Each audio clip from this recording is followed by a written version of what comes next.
right.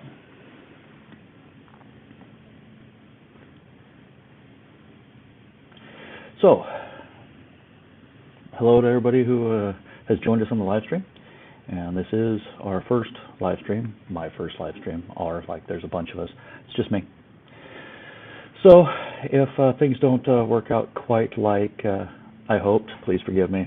This is new software, and even though I had things set up and tested quite nicely last night, when I started this morning, it was like I had a bunch of blind monkeys helping me out. So, oh well, that's how it goes some days. Anyway, just wanted to take a second and talk about what the channel is and explain what I'm trying to do with the channel. If you've been watching, you'll see that it's a bunch of different things. There's some old FAA videos that I have reposted. There's some TV shows. That's not what it was intended to be. The name is LetsFlyWA. It's Let's Fly Washington. I got the name, it's kind of corny, but the name came about because of a program that I was in back when I was a student pilot, and it was called Let's Fly. The idea was that this program would bring owners together or people interested in partnerships, and they would form an aircraft partnership. And it would basically allow everybody to get into a sport cruiser, which became a Piper product at one point, and then went back to being its own brand. Excuse me.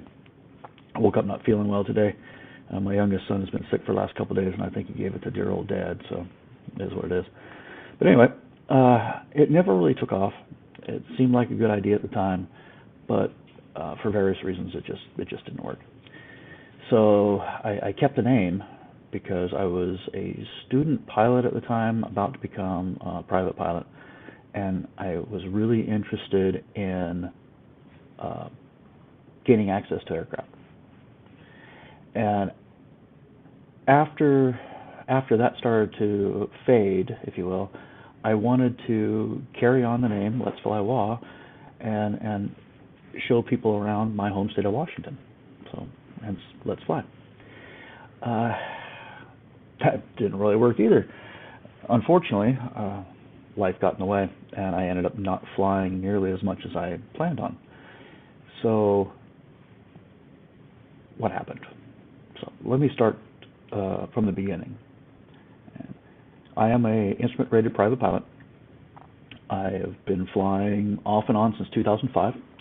I started my flight training at Gray Army Airfield at JBLM, or as the old-timers know it as Fort Lewis. And they had a flying club that had been in operation for 45 or 47 years. And I discovered it one day and decided I'm going to sign up because I wanted to fly my entire life. That's a whole different story. But I walked in, got my kit, and took my first lesson a week after finding the place. Unfortunately, I was on the tail end of the existence of the Aero Club. That was a time of transition for the military, and a lot of these clubs were going away. And unfortunately, after a few months, the Fort Lewis Aero Club closed. I was one of the last students to fly their aircraft. I was one of the only students in the club, and that was partly because of deployments and whatnot. This was in the 2006 timeframe. So we were pretty busy. I had just come back from an Iraq deployment myself in 2005, and was trying to do something new with my life. I was a tank gunner at the time, and ended up becoming a tank commander. Retired from the Army as a tank commander, as a tank platoon sergeant as well, and enjoyed every second of it, but needed to figure something else out for later. So flying was going to be it. Didn't have a lot of money, still had some career left, and things got in the way. So I didn't fly as much as I wanted to. Club shut down. My instructor went to Olympia, which is just down the road, and I followed him. I ended up soloing down there, whereas I thought I was going to be the last person to solo in Gray Army aircraft, but I missed it by a little bit. Started flying out of Olympia, got my a solo under the belt, was making good progress, and then I deployed again. So spent another year and a half away. Came back from another tour in Iraq, gone through some personal stuff, didn't have any money, didn't have any time. Started flying again out of a little airport called Auburn Municipal, Dick Scobie Field, for those of you that know the shuttle astronaut that perished. It's named after him. It was his hometown. I started flying out of a flight school there, and things were going well, and then I got moved to Alaska. So right before I was supposed to take my check ride, I ended up moving states. Didn't have a good situation going on there to begin with. I mean, it wasn't a bad situation, but couldn't get into classes, the flight classes at University of Alaska because of their rules. I had to be a student with them for a semester before I could fly. So I'm falling behind. And then because it was Part 141 school, I had to redo some of the things that I had already done, which is fine. More time is more time, more experience is more experience. So that was all fine. Finally got my private license up there in Alaska right before coming home, like literally a week before rotating back to Washington State. I finally got my private, and that was stressful. But again, that's a whole different story. Went to Clover Park Community College down here in Puyallup, back in Washington State, and finally got my instrument rating there, and was working on my commercial when my second son was born. The first one was born when I was in Alaska, or right after I came home, actually. The second one was born during my instrument training, and while I was working on my commercial. So money was getting tight, GI Bill ran out, and something happened to the aircraft. So that was just like the perfect storm for me, and I stopped flying for 5 full years. So everything I wanted to do with the channel kind of went by the wayside because I was recording things that I was doing in my quest to become a commercial pilot. And it just wasn't working. So what I did was I came up with these grand plans. I'm going to go to this location and share it. I'm going to go to this location and share it. But I wasn't flying, so it never happened. I kept putting up other shows or flying-related items or just things of interest to kind of keep the channel going, but not putting a whole lot into it just because. So that brings us to today, really. If you have seen any of the videos, you'll see that there's some from trips to Disneyland, Disney World, a couple cruise ship things. So LetsFlyWA really isn't necessarily the best name for the channel anymore. It's more about my adventures and my travels. I am now retired from the Army. My kids are a little bit older, and they travel with me. And if you've seen some of the videos, you'll see them in them. So we have a family of 4, and we just like to go do stuff. I'm back to flying again, and I've got access to a handful of different aircraft. I just joined another club that has 172s, 182s, Piper Cub, aircraft on floats. I've got a Citabria, I've got a Cirrus, so it's going to be great. I'm back 2 years now. I've been flying again. Not a lot of flying being done, but getting back in the saddle. And I'm going to finish my commercial hopefully here in the next couple months, and move on to my commercial multi, and then my CFI. So excuse me. Excuse me. like I said, I have a little bit of a cold. Now, why am I doing this as a live stream when I could have recorded this and edited all this stuff out and done that? What I want to do is a live stream because I wanted to get some interaction from people. Now, I know that there might or might not be anybody on the stream, and that's fine. I do have some emails that are asking questions that I will address. Part of it I already addressed in my history brief, But, wow, sorry. What I really would like to do is I would like to get you, the viewers, to share your interests with me. Washington is a great state. I grew up here, late 70s. I was born in 74, grew up through the 70s, 80s. I left in the mid-90s, and things have changed quite a bit. But even though I couldn't wait to leave when I was a kid, I just wanted to come back. It's so beautiful here. Mount Rainier, the rivers, the lakes. Most of the valley I grew up overlooking is now all warehouses and businesses, but I guess that's progress, right? Anyway, so that might not be the best place to look, but there's so much to explore. We have the Museum of Flight. We have Mount St. Helens. I remember when that exploded. I was standing on the front porch when that erupted on a Sunday morning. I just remember looking at it and pointing to it and telling my dad, uh-oh. But we came out okay because we were so far to the north. Others not so much. But I've flown around it many times. Spirit Lake is different than it was when I was a kid. It's different again when I was a teenager. I mean, things have grown up. So it's just interesting. Everything here is cool to me. Within 2 hours of where I live, and again, I'm back in Washington, but within 2 hours I can be at the ocean, I can be at the desert, I can be at a ski resort, I can be in a rainforest. There's everything here. So I want to know what you would like to see. Do you want me to take you to aviation museums? Do you want me to take you to the house that Bing Crosby was born in? It's right down the street here in Tacoma. Would you like to see where Gregory Pappy Boyington went to school? It's right up the road. My wife actually works where he went to school, University of Washington.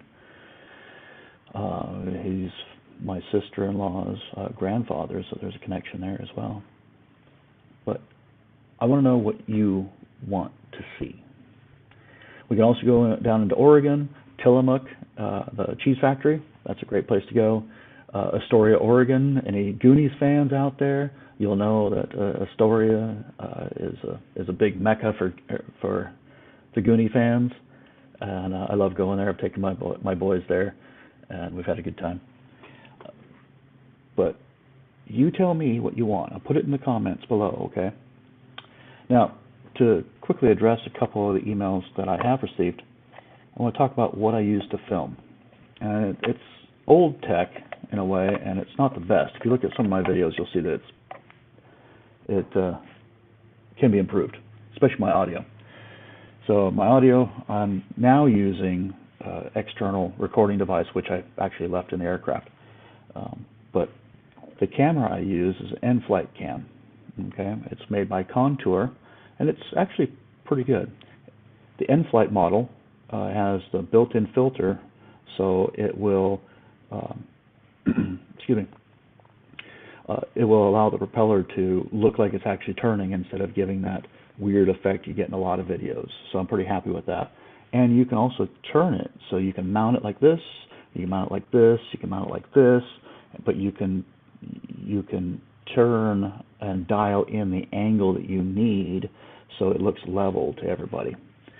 And it also has a Bluetooth connection, and it has an external microphone connection. The external mic doesn't work very well. It's noisy and it picks up a lot of the engine noise. But I mean, it's better than nothing, I guess. So that's one of the things that I use. Some of the photos that I've shared and some of the other videos have been taken just off a standard camera, which I'm trying to open right now. There's nothing special about it, but it does a pretty good job. I can take video, I can take digital photos with it. I do have an adapter to give me the GPS location, and I did have a microphone, but it doesn't work very well in the aircraft, so I gave up on that. again, the reason for the external audio. But we'll get into all that stuff later on if you're interested. But again, let me know down in the comments, okay? I've also been asked what headset I use. Well, it's a Dave Clark. It's just a standard Dave Clark lightweight. Nothing special about it. It's passive noise. I'd like to have active noise canceling, but when I bought this, that really wasn't a thing. I've had this since 2006, so it's very rugged. I bought this not because I had experience with it in the aviation world, but it's the same headset that we use in the tank simulators. So it was familiar, and it was less expensive than Bose and things like that, but again, it's passive. And I also plan on doing things like product reviews. So I picked up this headset, which I'll get into on another video, if you're interested. I bought it off Amazon, not knowing anything about it, but my kids were old enough that they wanted to listen into the intercom. They wanted to hear and talk to mom and dad, and they also had their tablets, which have a cord. They have Bluetooth, but they also have a cord, and this has a connector. You can plug your tablet directly into the headset, so you don't even need to have this plugged into the ship's intercom. As a matter of fact, one of the aircraft I fly doesn't have intercom in the rear seats.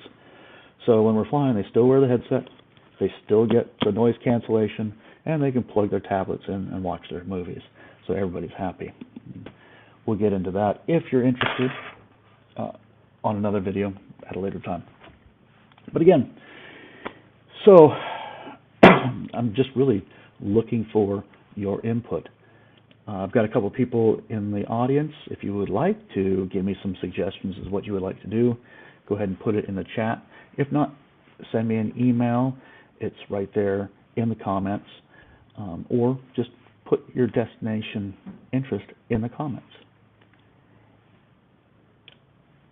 I'm working on improving the editing. Some of the stuff that I've put up there is extremely cheesy. The editing is very poor. Some of the things I was doing on my phone the best I could, and just random computers while I was maybe on a cruise ship someplace going on vacation. I gave up halfway through, to be honest with you. What I want to do is I want to go back. I want to dress up some of the older videos, like my Rise of the Resistance video needs some fixing. My flight to Arlington needs to be fixed. But I'm not very good at the editing, if you haven't noticed. So if there's anybody out there that is willing to volunteer and maybe help out, or if you know somebody with a relatively inexpensive service like their work on Fiverr or what have you, again, give me a referral down in the comments and I'll check them out. What I want to do with this channel is not just get views. I would like to build some sort of community. That's one of the things that I'm missing in aviation. I know that might sound weird to any aviators that have been around for a while, because aviation is a community. It's a small community, and we're all here to help each other out, but I'm kind of off on my own.